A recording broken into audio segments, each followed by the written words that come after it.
예, 우리 들어가실 때 우리 큰 박수로 축복하고 격려하겠습니다. 이렇게 특송하는 걸 보니까 한 3박 4일은 금식하면서 연습을 하신 것 같아요. 가사도 다 외우신 것 같고 이렇게 찬송가도 안 들고 하시는 거 보니까 어쨌든 수고 많이 하셨습니다. 오늘 성경 봉독 제가 봉독하도록 하겠습니다. 잠언서 16장 32절 말씀입니다. 제가 말씀을 봉독하겠습니다. 노하기를 더디하는 자는 용사보다 낫고 자기의 마음을 다스리는 자는 성을 빼앗는 자보다 나으니라. 아멘. 오늘 강사 목사님을 소개해 드리겠습니다. 우리 광명교회 담임하시는 우리 김승규 목사님은 저희 교회가 함께 속해 있는 평남노회에서 또 함께 저와 이렇게 섬기고 있고 동력하는 목사님이시고요. 개인적으로는 저보다 한참 대선배님이시기 때문에 제가 가까이서 뵈면서 늘 존경하고 배움의 대상이 되는 그런 목사님이십니다. 진즉부터 모시려고 그랬는데 오늘 이렇게 좋은 시간에 목사님 모시게 돼서 어쨌든 감사하고요. 이렇게 목사님을 통해서 분명히 우리에게 필요한 말씀 허락해 주실 줄로 믿습니다. 개척 목회를 하시기 시작해서 지금까지 눈물과 기도로 하나님 또 보시기에 아름답게 성공적인 목회를 해오고 계시는 목사님이신데요. 오늘 마음을 다스리자 이런 제목으로 말씀을 증거하실 때 저를 따라 합시다. 다시 기도로, 다시 말씀으로 우리가 세워지는 오늘 은혜의 시간이 되기를 원합니다. 우리 목사님 나오실 때 큰 박수로 환영하도록 하겠습니다.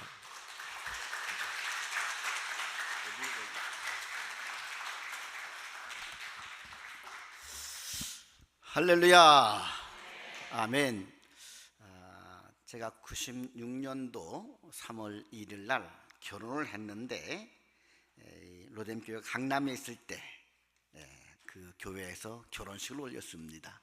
그래서 우리 로뎀교회와는 아주 제가 뗄래야 뗄 수 없는 그런 관계이고 또 소천하신 원로 목사님 아주 많은 또 목회자가 도움을 받고 제가 늘 존경했던 분이신데 또 이렇게 후임 또 우리 김여춘 목사님이 또 존경한다니까 괜히 몸둘 바를 모르겠고 하여튼 우리 로뎀교회 날마다 부흥하는 소식을 노예에서 듣고 또 우리 김여춘 목사님은 우리 노예에서 아주 큰 중추적인 역할을 감당하는 아주 너무나 우리 젊은 세대 우리 1세대, 2세대 우리 목회자들이 가장 존경하고 또 본받고자 하고 또 리더십이 있고 또 인품으로나 실력으로나 모든 면에서 아주 탁월한 그런 분이십니다.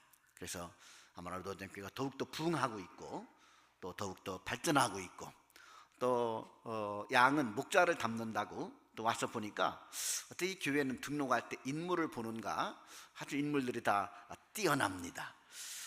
김여춘 목사 인물이 뛰어나는 것보다는 사모님 인물이 뛰어나잖아요. 이렇게 해서 너무나 조화가 참 잘 이루어지는 그런 교회요 또 사역자들이요 성도인 것을 축하하고 또한 감사합니다. 제가 잠시 기도합니다. 거룩하신 아버지 하나님, 이곳에 로뎀교회를 통하여 죽어가는 영혼들을 살려주시는 것을 감사합니다. 날마다 부흥하게 도와주시는 것을 감사합니다. 좋은 목사님과 좋은 일꾼들과 좋은 성도들이 한마음이 돼서 사도행전의 초대교회와 같이 그 전통을 이어감을 감사합니다. 더욱더 이 시대에 꼭 필요한 교회가 되어지게 도와주시고 또한 성도들 가정가정마다 복 주시기를 원합니다. 이 시간 말씀을 들을 때 종을 숨겨주시고 생명의 말씀으로만 임재하여 주시고 나타나 주시옵소서. 예수님 이름으로 기도하옵나이다. 아멘. 모든 것은 마음먹기에 달렸다라고들 이야기하지요. 어느 날 남편이 한 30년 직장 생활했는데 초죽음이 돼서 들어온 남편이 가방을 툭 집어 던집니다. 나 도저히 회사 못 다니겠어. 그러자 아내가 덜컥 겁이 납니다. 그 뭐라고 얘기했느냐? 당신만 일해? 당신만 일하느냐고. 옆집 사람도 다 똑같이 일하고 있어. 그럼 남편이 와, 당신 참 똑똑하다. 어쩌면 이렇게 시기적절한 말을 잘해. 내가 미처 몰랐구나. 옆에 개똥이 아버지도 소똥이 아버지도 일하는데 나는 나만 일하는 줄 알았네. 미안해. 이럴까요? 남편이 이럽니다. 내가 머니 머신이야? 트럼프가 한 얘기죠. 한국 사람 보고 돈 만드는 기계. 내가 무슨 돈 만드는 기계야? 왜 나만 보고 일하라고 하는 거야? 막 화를 뽀록 냅니다. 그러자 아내가 뭐라고 얘기했느냐? 그만두면 우리 뭐 먹고 살아? 당신이 그만두면 우리 애들 등록금은 어떻게 내고 집세는 어떻게 내고? 당신 너무 애 같은 소리 하는 것 아니야? 이렇게 남편이 무릎을 탁 치면서 여보 정말 고마워. 참 당신은 합리적이고 이성적이고 정말 바른 말만 해. 당신이야말로 정말 똑똑한 부인이야. 내가 잘못했어. 내가 돈 벌어와야 되지. 이렇게 말할까요? 남편이 듣고 싶은 이야기는 그게 아니었죠. 정말 직장을 그만둔다는 게 아니죠. 너무 힘드니까, 너무 지치니까, 30년 직장 생활 했는데도 뭔가 일이 안 풀리니까 집에 와서 아내에게서라도 한번 화풀이 하면서 위로받고 싶은 것, 그게 마음이지요. 아멘. 마음. 근데 그 부인은 뭐를 못 읽었느냐? 마음을 못 읽었어요. 똑부러지는 말을 했고 바른 말을 했고 상황에 맞는 말을 했고 적절한 말을 했고 아주 합리적이고 이성적이고 지성적이었어요. 그런데 바른 말은 누구나 하기는 쉬워요. 바른 말? 예, 바른 말은 너무나 잘합니다. 사리에 맞는 말. 그런데 우리는 바른 말을 듣고 싶은 것이 아니라 따라합시다. 이쁜 말을 듣고 싶다. 고운 말을 듣고 싶다. 좀 사리에 맞진 않은데 좀 이쁜 말, 예쁜 말. 이렇게 말하면 참 이쁜 말이 되겠죠. 여보, 30년 동안 아무 말 없이 직장 생활했던 당신이 오죽했으면 그렇게 말하겠어. 당신이 지난 30년 동안 일했기 때문에 우리 아이들 지금까지 잘 컸고 그나마 이만한 집도 가지고 살 수가 있었고 그나마 우리가 여기까지 살 수 있었던 거야. 당신이야말로 나의 작은 히어로 영웅이야. 나는 당신이 자랑스럽고 나는 당신이 정말 사랑스럽고 존경해. 내 남편이지만 당신 같은 사람 없어. 여보 힘내자. 이거는 상당히 좀 이쁜 말이죠. 그죠? 그런 말을 듣고도 남자가 나 내일 그만둘 거야 그럴까요? 안 그래요. 알았어 밥 줘 이럽니다. 그냥 밥 줘 이럽니다. 그럼 끝난 거 아닙니까? 아멘. 그러니까 아내에게 바른 말을 듣고 싶었던 것이 아니라 어떤 말? 좀 이쁜 말을 듣고 싶었던 거지요. 결국은 마음이 문제입니다. 마음. 지난 추석 때, 추석이 화요일이었죠. 화요일 주일날 이제 오후에 제 처가 여보 오후에 시골에 내려가자 이래요. 제가 뭐라고 그랬냐면은 나 아침부터 예배 드리고 좀 쉬었다가 우리 월요일날 내려가자. 그러니까 아내가 안 돼 여보. 월요일날 내려가면은 시어머니 벌써 문 앞에서 쳐다보지도 않아. 우리 어머니가 좀 그래요. 근데 권사님이세요. 아들 하나입니다. 우리 어머님의 유일한 소망과 우리 어머님의 유일한 삶의 재미와 낙은 아들 얼굴 보는 거예요. 아들, 제가 우리 어머니의 시어로입니다. 시어로. 그 내려가야 된다는 거야. 적어도 이틀 전에는 내려가서 전도 붙이고 해야 되는데, 내 요즘 전 먹는 사람이 어디 있다고 전을 붙여? 제발 좀 안 붙였으면 좋겠으네 이랬더니, 그건 버려도 붙여야 된대. 버려도. 근데 마침 주일날 환자가 생겨가지고 신방을 가야 됐어요. 그래서 또 병원에서 명절날 계속 연휴를 못 보내고 병원에 지낼 그 성도를 생각하니까 마음이 아파. 그래서 여보, 신방 가자. 우리 목회자가 아니냐. 우리 신방 가자. 그리고 내일 갑시다. 나도 오늘은 좀 푹 신방 갔다 좀 쉬고 싶어. 그래서 이제 한 주간 새벽 기도도 없다고 그랬거든요. 아무도 없다. 풀이로 지내다가 금요일까지 없으니까 아주 푹 쉬다가 주일날 보자 그랬거든요. 내가 좀 쉬려고. 그러니까 이제 아내는 좀 불안한 거야. 병원 신방 따라갔다 왔습니다. 저녁에 되니까 여보, 밤늦게라도 가자. 아침에 가는 것과 오늘 밤에 가는 것과는 천지 차이야. 밤길에 나 백내장 수술해가지고 운전 못한단 말이야. 아내가 내가 할게.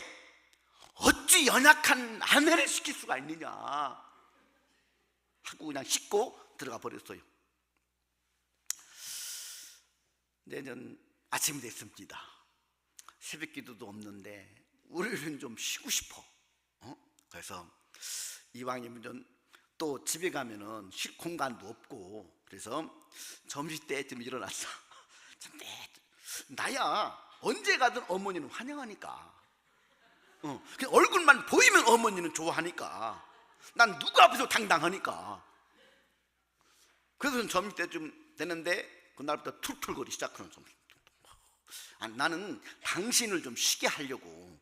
가면 시달리잖아. 시달리니까 좀 당신도 쉬어야 될 거 아니냐. 내가 얼마나 당신을 내가 생각하는지 알아? 이러면서 차를 몰고 오후에 도착했어요. 도착했더니 저를 보고서 와, 우리 아들 왔다 끌어안아요. 며느리 보더니 인사도 안 해요. 너 누구냐? 어머니 저예요. 난 그런 며느리 안 뒀다. 그러는 방 탁 닫으시고 들어가시는 거야. 이때부터 제 아내는 긴장, 또 초긴장. 와, 결국은 이제 또 이번에는 또 저 대구 처갓댁까지도 다녀오려 했거든요. 연휴가 기니까. 근데 제 아내가 가자는 말을 못합니다. 그리고는 시어머니를 또 달래느냐고 이틀을 더 유하신 예수님처럼 이틀을 더 유하셨더라. 그리고 올라왔는데 영 설거지 소리가 커요. 따그닥 따그닥. 이건 지금 아내의 내면이 시끄럽다는 이야기죠. 주방에서 설거지 소리가 크면은 그것은 부인의 마음이 뭐라는 거예요? 지금 시끄럽다는 걸 알아야 돼요. 따그닥 따그닥. 당신 마음이 왜 그래? 퉁명스럽게 그랬더니 여보, 목회자 사모기 때문에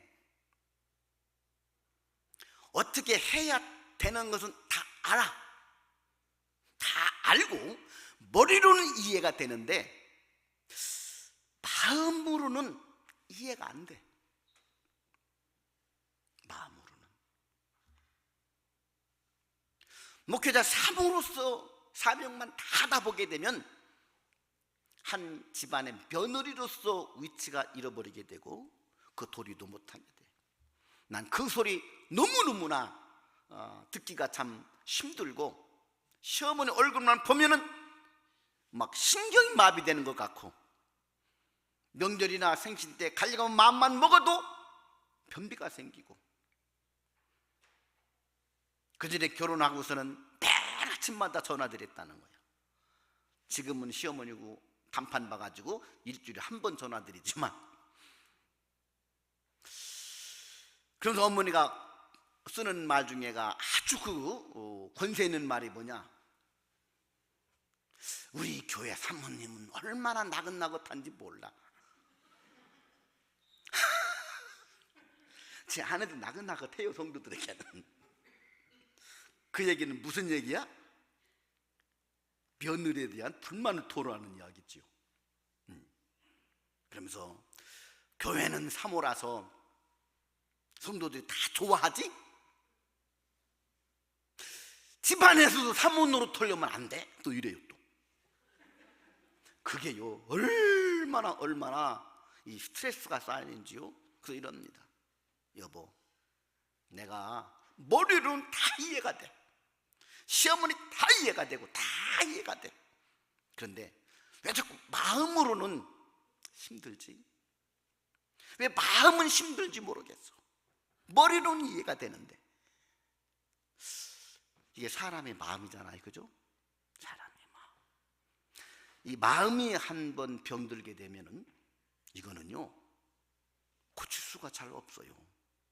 몸이 아프면 제일 먼저 증상이 뭐냐면 열이 납니다, 그죠? 몸이 아프면은 염증이 나가지고 열이 나요. 열이 난다는 건 뭐냐? 몸에 아픈 부위가 있으니까 진찰 받아봐라. 그래서 혈액 검사를 하게 되지요. 사람이 몸이 아프고 열이 나면은 제일 병원을 찾아가고 약국을 찾아가고 처방을 받고 금방 그 몸을 고쳐요. 그런데 마음이 아파도 열이 납니다. 마음이 아파도, 마음이 열받아요. 마음이 상처가 나요.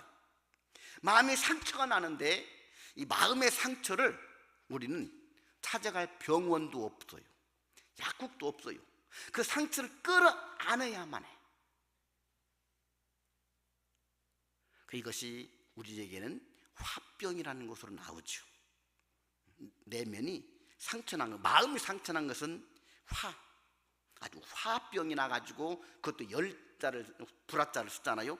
화병이 납니다. 근데 이걸 어디 가서 고칠 수는 없어요. 그러다 보니까 그것이 쌓이면은 한이 되는 거예요. 한이 깊숙이 내 안에 돌덩이처럼 박혀 있죠. 신장 결석, 담석증, 육신에 돌만 있어도 얼마나 고통스럽습니까? 이게 쌓인 것이죠. 그런데 이 화병이 눌러서 쌓이면은 내면 깊은 곳에 응어러진 돌덩이, 이것을 화라고 합니다. 화. 풀지 못한 화에 뭉쳐진 것, 응어리, 이것을 한이라고 표현해요. 한이 깊이 돌덩이처럼 박혀 있죠. 이것이 병이 되고 모든 대인관계를 깨뜨리게 되고, 나중에는 그것으로 인해서 우울증이 오고 또 대인기피증 같은 것이 오고 인생의 기쁨을 앗아가 버렸지요. 왜 좋은 집에 사는데, 돈은 많은데, 명예도 권수도 있는데, 배울 만큼 배웠는데 왜 저 사람이 행복하지 못할까? 응어리진 것이 있어요. 풀지 못한 마음의 병. 그런데 문제는 교회 다니는 교회에 담임하는 목사님들, 사모님들, 장로님, 권사님들, 우리 믿음의 사람들도 그것이 응어러진 한들이 있더라 이거예요. 이 목사님들이라고 없을까요? 저는 코로나를 지나고 제가 안 하던 운동을 갑자기 하다가 왼쪽 무릎 쓸개 접시 동그란 걸 다 파괴가 돼가지고 지난해 10월 달에 심을 박는 대수술을 했어요. 꼼짝 못하고 한 2달 누워있는데 걷지도 못해요.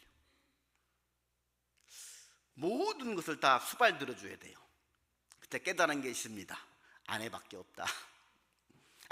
아무 도와주지 못하는데 끝까지 남아서 밥 해주고 빨래 해주고 목욕시켜주는 것은 아내밖에 없더라고. 근데 그때 깨달았어요. 아내밖에 없다. 그런데 활동하던 사람이 아무것도 못하고 집에 있다가 보니까 우울증 같은 게 와요. 내가 계속 목회할 수 있을까? 내가 걸을 수 있을까? 목사인 저도요. 근데 이론은 다 알아. 이미 상담도 해줬고 어떻게 극복하라고 말도 해줬기 때문에 이론은 아는데 내가 실제 당하고 나니까 내 마음이 아파요. 쉽게 이 응어리지고 힘든 이 마음을 해결해지지 않아요. 우울해지고 먼 산 바라봐지고 있고 아무 생각 없이 그냥 이렇게 흘러가는 구름만 보고 있고, 날아가는 새를 보면은 야, 너는 자유로워 좋겠다 마음껏 날 수 있고, 내가 왜 그러지? 목사인데도 아는데, 머리는 다 아는데 마음이 안 따라줘요. 마음. 부부간의 잦은 다툼과 싸움도, 또 부모와 자식 간의 갈등도, 모든 것이 다 결국은 머리로는 알지 않습니까? 고부간의 관계 있다는 거 다 알아요. 요즘은 배움이 깊어서 어떻게 부부간의 대화 스킬도 다 압니다. 어떻게 부모가 자녀를 양육해야 되는지도 온영 TV만 보면 다 압니다. 그런데 마음이 안 따라주죠. 머리로는 아는데 이 마음. 그래서 오늘 성경 말씀은 뭐라고 얘기하느냐? 마음을 다스리는 자는 용사보다 낫고 성을 빼앗는 것보다 낫다. 한 성을 빼앗으려면 얼마나 많은 장비와 인력과 수많은 생명이 죽어가는 전쟁을 치르고서야 성을 빼앗습니까? 그런데 그 성을 빼앗는 것보다도 내 마음 다스리기가 더 어렵다는 것이죠. 이 마음만 잘 다스리면요, 우리 모든 관계가 다 풀어지게 되고 정말 행복하고 기쁩니다. 말도 마음에서 나오는 것이지요. 정말 내 마음 가운데 강같은 평화만 넘치기만 하면 이쁜 말이 나와요. 고운 말이 나와요. 모든 관계가 회복이 됩니다. 정말 삶이 행복해지고 신앙생활이 기쁩니다. 문제는 이 마음이 안 따라줘서 그래요.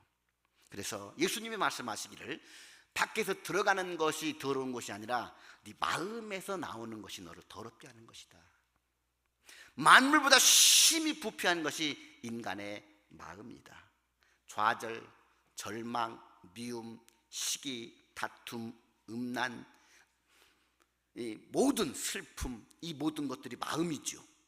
기쁨, 실학, 사랑, 자비, 양선 다 마음이지요. 우리 신앙생활하는 가운데 있어서도 마찬가지예요. 신앙생활 잘하고 싶으면요, 무엇을 다스리는 법을 배우자? 마음 다스리는 법을 배워야 돼요. 성경 공부 많이 하고 다 좋아요. 그런데 마음을 못 다스리게 되면은 2시간 성경 공부하고 나가다가 내 신발 누가 가져가서 싸우고 난리 납니다. 우리가 받은 은혜가요, 은혜의 유효기간이 과연 얼마나 될까요?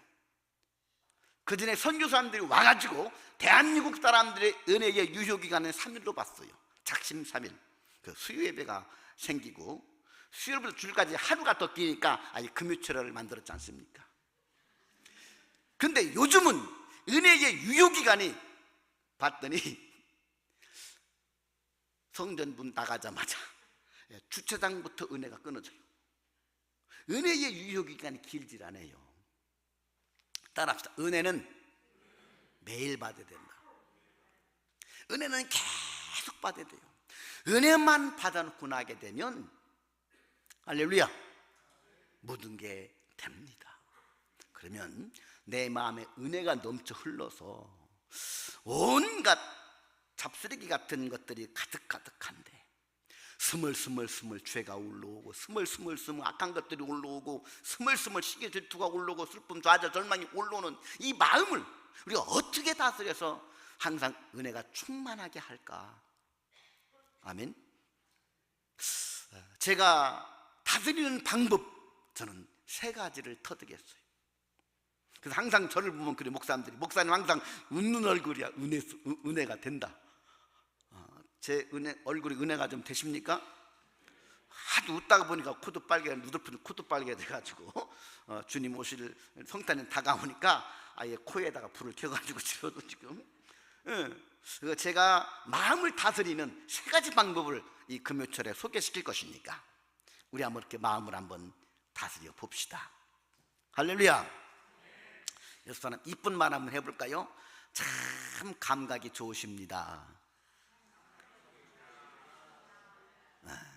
어쩌면 이렇게 얼굴과 잘 어울리는 옷을 입고 나오셨는지 참 멋있습니다. 시작.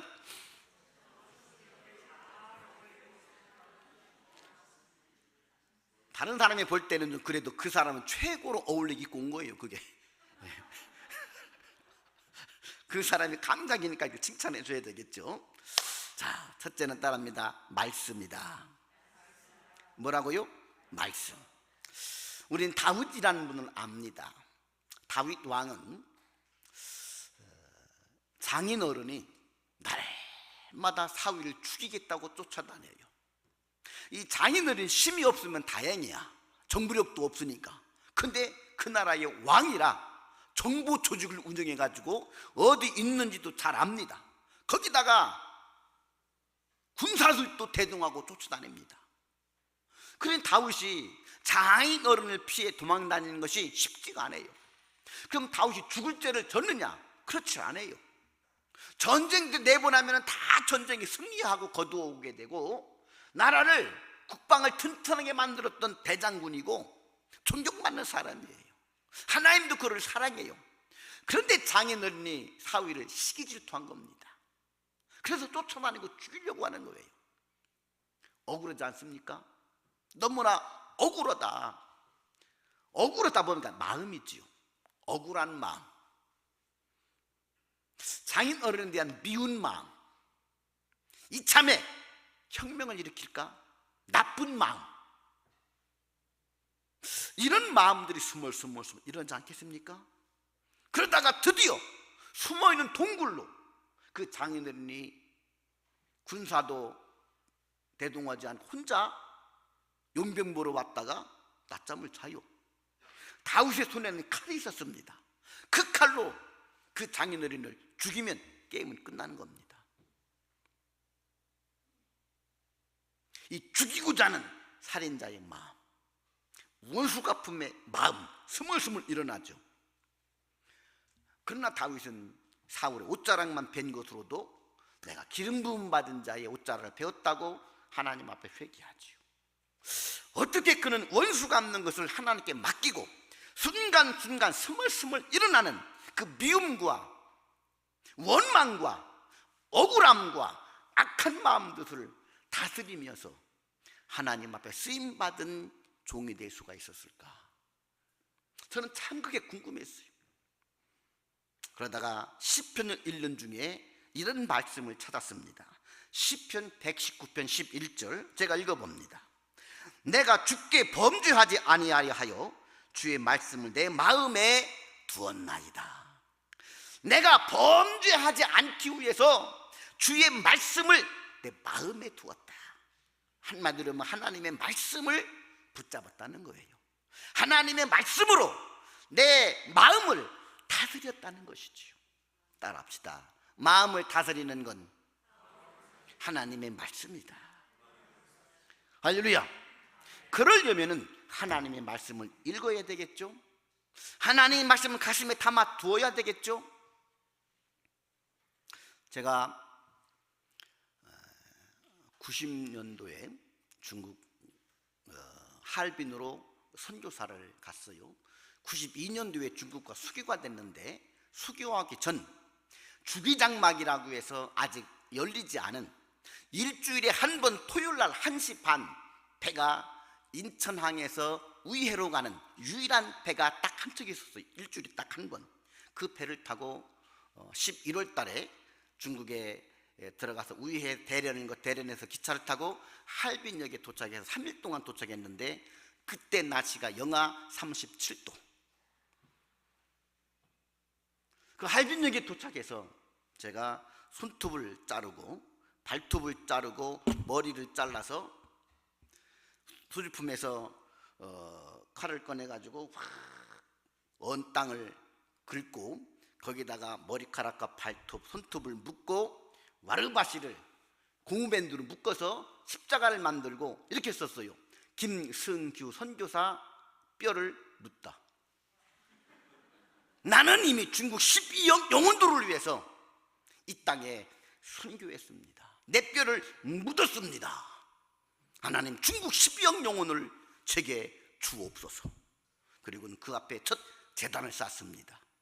그러면 이렇게 기도, 하나님 안중근 의사는 이 할빈역에서 이 또 실어보미의 가슴에 총탄을 겨누고 장렬히 전사했다고 한다면, 대한민국의 독립을 위해서도 자신의 몸을 초계같이 버렸는데, 나는 이 땅 하나님 나라를 독립을 위해서 영적인 독립투사로 파송된 자이오니, 나도 사탄 마귀의 가슴에 복음의 총탄을 겨누고, 그리고 십영 영혼들에게 예수의 십자가 사랑의 원자탄을 터뜨려서 이들 영혼들을 구원하고 저는 장렬히 순교하겠습니다.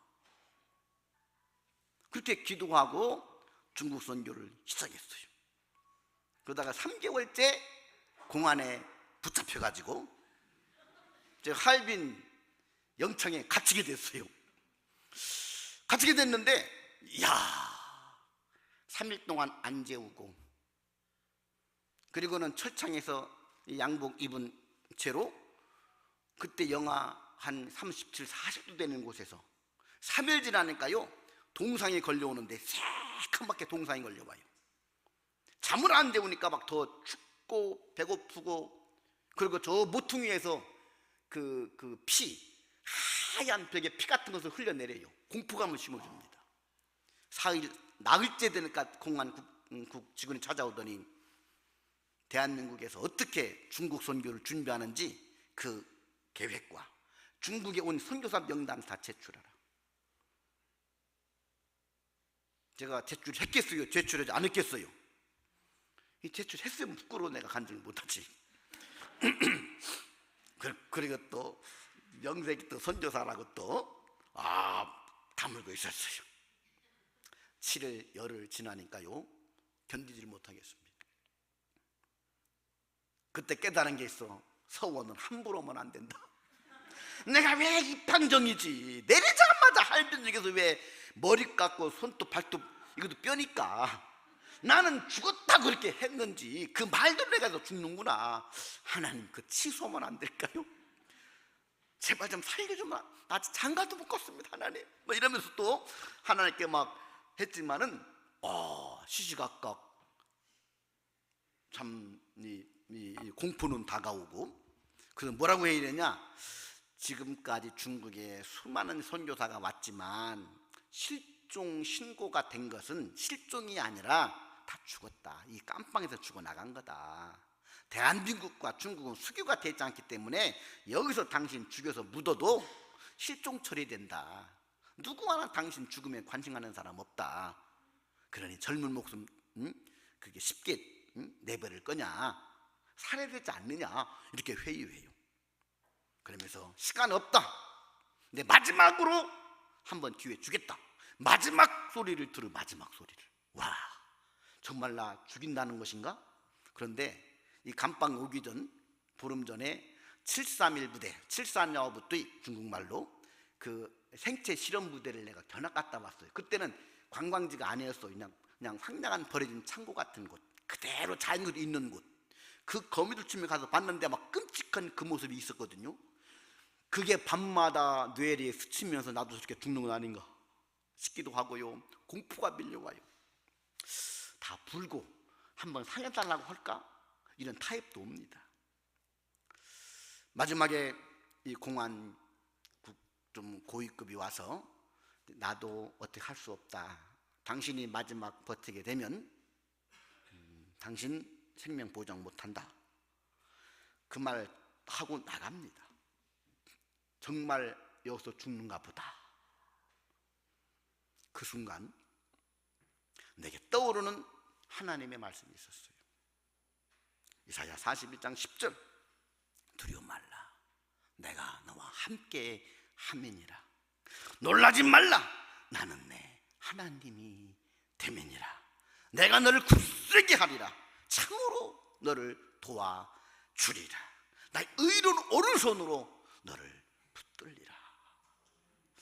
그 말씀이 탁 떠오르는 겁니다. 그래, 하나님이 이 자리에서 지금도 도와주시겠지. 그 말씀을 다 붙들은 순간 내 마음에 죽음에 대한 공포, 무서움, 외로움, 고독, 타협하고 싶은 연약한 마음, 그 마음들이 다스려지면서 여기서 내 목숨을 멈추라고 한다면 주님 곁에 가겠습니다. 그런 고백이 나와요.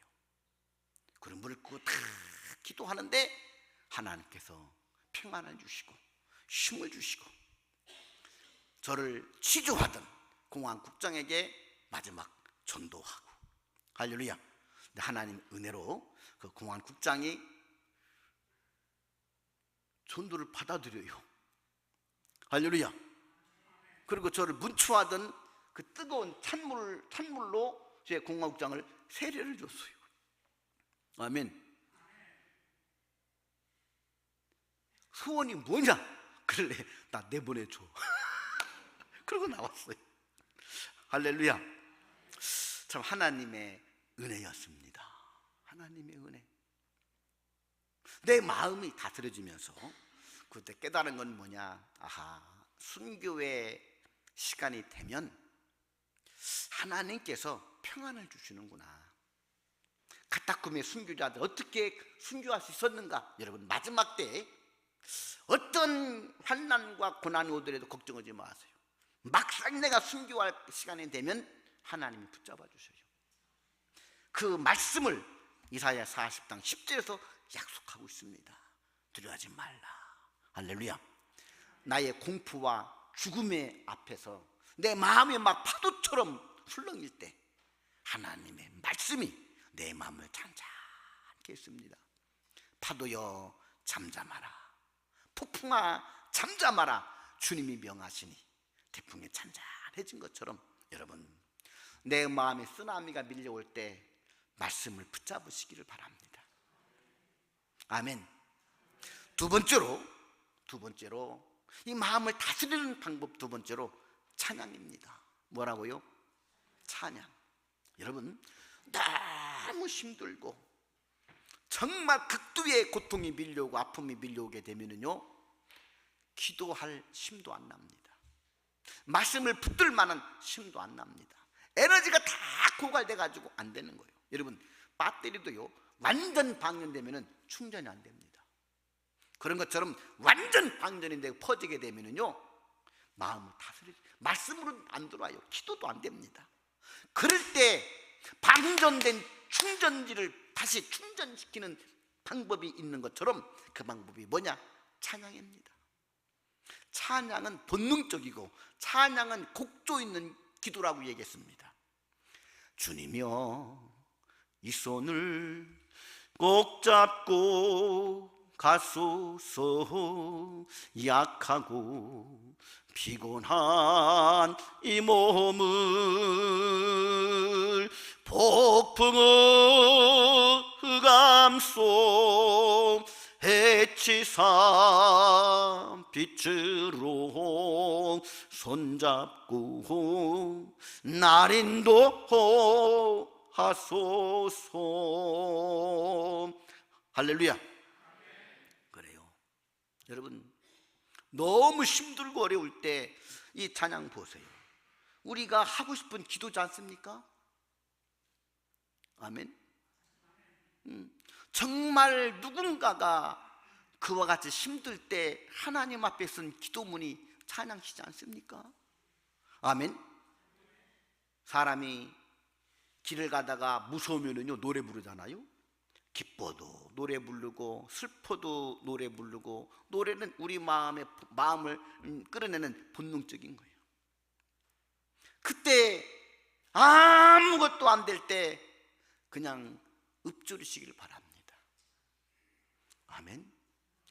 찬양과 함께요 놀랍게 마음이 회복되는데, 사도행전에 보게 되면 바울과 실라가 빌립보 감옥에 갇혔어요.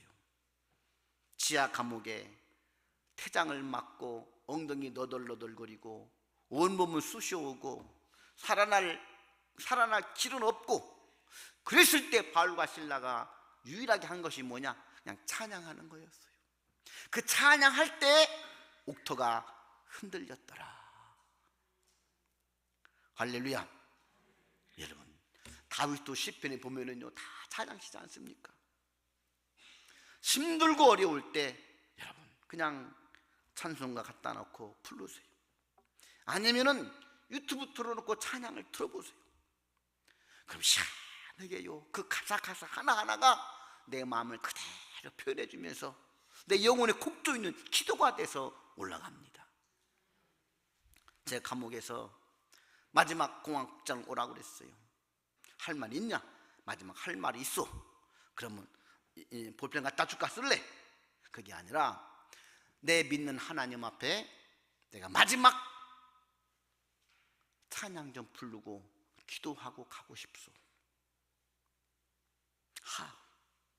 그래서 제가 무릎을 딱 꿇고 찬양을 불렀어요. 찬양 성부 성자 성령 할렐루야. 불렀어요. 그 찬양을 계속 부릅니다. 그러니까 시끄럽대요. 그만 부르래. 더 불렀죠. 그러다가 영광 돌리세, 영광 돌리세. 하나님, 오늘 나를 부르셔도 찬양 성부 성자 하나님께 영광을 돌립니다. 영광을 돌립니다. 영광을 돌립니다. 마음의 두려움이 다 떠나고 그런 다음에 무릎 꿇고 기도를 딱 하려고 하는데, 옛날 신학교 다닐 때 삼각산 가서 소나무 뿌리를 뽑아야 개척 성공할 수 있다고 하도 그래가지고 방학 때만 되면 삼각산 올라가 소나무 뿌리 들고 기도해서 뿌리는 뽑지 못했지만 끝까지 뽑아을 했던데, 그 생각이 나가지고 딱 보니까 소나무 2개가 보이는 거야. 나도 모르게 딱 잡고서는 끌어당겼어요. 근데 훅 뽑히는 거예요. 봤더니 그게 소나무가 아니라 공안국 그 부추자, 부추 이렇게 군인들이 입는 그 부추가 소나무들하고 뽑았는데 이게 국장이 뒤로 빨라당 넘어진 거예요. 여기다 뒤로 냉탕으로 쓰러져가지고 이 사람이 숨만 쉬지 기절한 거야. 야, 밖에서는 공안 국장이 화가 나가지고 나를 막 때리는가 보다 싶어가지고 들어오지도 않아요. 큰일 났다. 이 사람 죽으면 살인범 완전히 빼도 박도 못한다. 그래가지고 막 흔들어 깨웠어요. 흔들어 깨웠더니 이 사람이 조금 후에 일어나더니만 주변을 돌려보더니, 혹시 여기 하얀 옷 입은 사람 못 봤습니까? 이러는 거예요. 못 봤다. 언뜻 들어보니까 분명히 와가지고 들어왔다는 거예요. 그러면서 내 종의 말을 들어라 했는데, 그분 어디 가나 너무 두렵고 너무 떨리고, 그래서 이 사람이 주님을 보았나, 천사를 보았나. 그러면서 그 종이 누구냐? 이 양반아, 우리 목사들을 선교사들 주의 종이라고 하는데 그것도 몰라 그랬더니 뭐 그러냐고. 그 주의 종이냐고. 내가 주의 종이다. 그랬더니 자기에게 할 말 해보래. 그 예수 믿으라고 그랬지. 그때 이 사람이 주의 종이 말을 들으라고 그랬다고. 이 사람이 그걸 듣고 순종하는 거예요. 그래가지고 그 자리에 예수 믿고 나를 치유자는 찻잔으로 세례받고, 할렐루야, 그리고 저를 풀어준 거예요. 아멘. 제가 그때 깨달은 게 찬양이 이렇게 힘이 있구나. 사도행전에만 나오는 이야기가 아니라 오늘날도 예수 믿는 성도들에게 역사하는 주님이시구나. 여러분, 힘들고 어려울 때, 그냥 기도도 안 될 때 그냥 성전에 오셔가지고, 아니면 차를 타고 가더라도 너무 화가 나가지고 막 한바탕 하고 싶고 그럴 때 꾹 참고 한번 찬양 불러보세요. 아멘. 하나님이 역사하시고요, 냉랭하던 가정이 흔들리고 따뜻한 성령의 은혜가 역사하고요. 할렐루야. 찬양은 힘이 있습니다. 아멘. 찬양은 내 마음을 가라앉힙니다. 다스리게 합니다. 아멘. 다윗이 경험했던 거예요. 마지막 3번째로는 따라합니다. 기도이다. 이렇게 찬양을 하고 나게 되면 이제는 기도문이 열리기 시작합니다. 아멘. 그 말씀이 내 마음에 막 그냥 꽂혀집니다. 그럴 때 주시는 말씀을 붙들고, 아멘. 본격적으로 하나님 앞에 기도하는 겁니다. 여러분, 사무엘상 1장에 보게 되면 한나가 마음이 괴로웠다고 그랬어요. 분이나 때문에 마음이 괴로워요. 아기 낳지 못하기 때문에 좌절감이 들어요. 너무 힘들고 좌절감이 파고들고, 이제는 내 인생은 끝났다고 생각되고, 나를 믿고 기다려준 남편이 정말 미안하고, 나를 화나게 하는 분인나가 참 분이나게 밉고, 머리끄댕이 붙들고 오늘날 한바탕 내가 너 죽고 나서 한번 해야 되겠다, 단판 한번 지어야 되겠다 이러고도 싶고, 그런 마음들이 막 밀려올 때 사무엘상에 보니까 한나는 성전에 찾아가서 하나님 앞에 자신의 모든 슬픔과 원통함을 하나님 앞에 토로했다 그랬어요. 아멘. 사람 앞에 다 토해내면은요, 사람은 감당해 주질 못해요.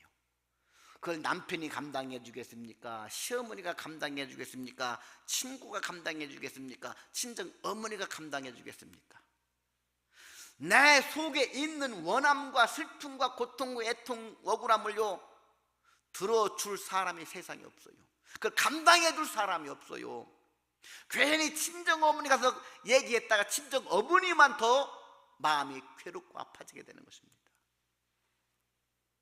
누구밖에 없느냐? 나의 모든 괴로움과 질고를 짊어지신 주님밖에 없습니다. 내 문제를 해결해 주실 능력의 주님밖에는 없는 겁니다. 그분한테 풀어놓는 거예요. 너는 내 짐을 내게 맡겨라 그러지 않았습니까? 맡겨라. 아멘. 이제는 생각난 말씀을 붙들고 찬양을 통해서 마음이 열리고 기도문이 열리면은 그때는 본격적으로 기도 들어가는 거예요. 아버지, 이 십자가를 내게서 옮겨 주옵소서. 옮겨 주세요. 옮겨주지 않으면 나 도저히 못 살겠습니다. 협박도 했다가 달래도 받다가 한번 들어주시면 내가 잘 해볼게요. 막 달래 받다가 막 하다가 나중에는 그러나 나의 원대로 마옵시고 아버지 원대로 되기를 원하나이다. 할렐루야. 말씀을 따르고자 순종하게 되고 하나님의 뜻과 섭리에 내가 마음의 통조가 일어나게 되고, 아멘 아멘. 이미 그러면 승리한 겁니다. 할렐루야. 여러분, 아말렉이 쳐들어왔을 때 모세는 산으로 올라갑니다. 산으로. 여호수아가 군대를 거느리고 아말렉과 싸웁니다. 근데 아무리 여호수아 잘 싸워도 승패는 어디서 결정되느냐? 모세 기도선이 올라가면은 여호수아가 이기고 피곤해 내려오면은 아말렉이 이기는 거예요. 치열한 전쟁터는 전쟁하는 그곳이 아니었고, 진짜 그 전쟁 승패를 좌우하는 진짜 전쟁터는 기도하는 곳이었어요. 남편들이 사업할 때 딜러를 만나고 고객을 만나고 막 치열한 싸움을 벌일 때 거기서 사업 승패가 결정되는 것이 아니라 이 제단 앞에서 눈물로 기도하는 아내의 기도 가운데 남편의 사업 승패는 좌우됩니다. 자는 학교 가서 열심히 공부할 때 승패는 어디서 결정나느냐? 성전에 기도하는 부모들의 기도 가운데 승패는 결정나는 거예요. 가족 중에 누구 한 사람은 기도에 제물될 사람이 필요합니다. 아멘. 내 마음에 노도같이 일어나는 감정의 풍랑을 뛰어넘어서 평화로운 바다가 오게 하는 것도 기도입니다. 예수님도 기도의 방법을 택했어요. 십자가라는 고난 앞에 하나님의 아들로 사명은 알아, 머리로는 알아. 그런데 감정, 마음으로는 너무 힘이 들어. 내가 마음이 너무 고민하여 죽게 되었으니 나를 위해 기도해 주어라 할 정도로 마음이 고민돼서 죽게 되었다고 주님이 표현합니다. 이 풍랑처럼 일어나는 십자가 앞에서 참 노도와 같이 일어나는 이 마음을 어떻게 진정시키고 다음날 십자가를 지고자 하느냐?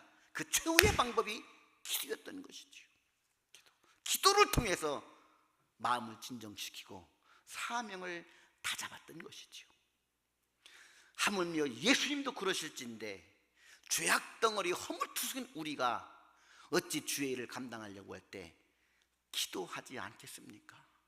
기도하지 않으니까 청소하다가도 내가 지금 뭐하는 짓이야, 집에서 청소 왔는데 하고 괜히 막 의자나 툭툭 차고 가고, 주방에서 봉사하다가 내 집에서도 며느리 시키는 내가 왜 로뎀 껴가지고 내가 주방에서 내가 술 설거지해야 돼? 괜히 막 접시 깨고 가고, 주방 담당시킨 목사님이 미웠고, 이게요 그냥 기도하지 않고 하는 봉사 사명, 내 마음이 날마다 부글부글 끓어요.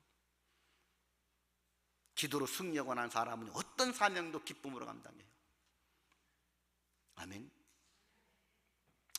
이 금요철에 하면 그래서 참 중요합니다. 일주일에 한 번 정도는 정말 내 마음을 다스리고 주님이 능력을 덧입는 그런 산기도가 필요하지 않겠습니까? 아멘.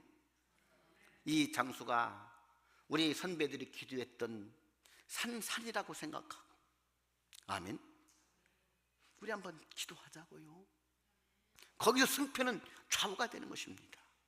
내 마음이 다스려지게 되고, 할렐루야, 남편의 사업이 성공하고 우리 자녀들이 바른 길 가게 되고, 아마 여기 오신 여러분들이 여러분 가정의 기도의 제물이 되라고 하나님 택하신 줄로 믿습니다. 이것은 자랑스러운 곳이요, 여기서 능력의 센터가 되는 것이지요.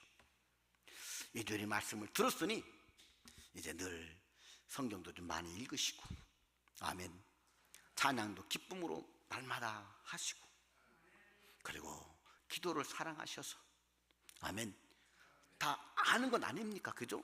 말씀, 찬양, 기도, 가장 기초적인 것에 강해야 승리를 합니다. 오늘 이제 말씀을 들어서 우리 이제 기도합시다. 우리 함께 기도해. 우리 함께 기도해. 반주자 다섯 하면서 우리 한번 뜨겁게 찬양 부르고 오늘 말씀 붙들고 우리 기도. 하나님, 내 마음을 다스려야 행복도 오고 기쁨도 옵니다. 내 마음을 다스리지 못하면 바른 말은 하는데 이쁜 말은 못하고 관계가 깨어집니다. 하나님, 속에서 나오는 것이 더럽다고 했는데 말씀으로, 찬양으로, 기도로 내 마음을 다스려서 성을 빼앗는 용사보다도 더 훌륭한 사람이 되게 하여 주시고, 내 앞에 모든 장애물도 극복해 나가고 승리하는 신앙인, 승리하는 인생 살게 해달라고 우리 찬양 부르고 우리 같이 마음을 모아서 기도하도록 하겠습니다.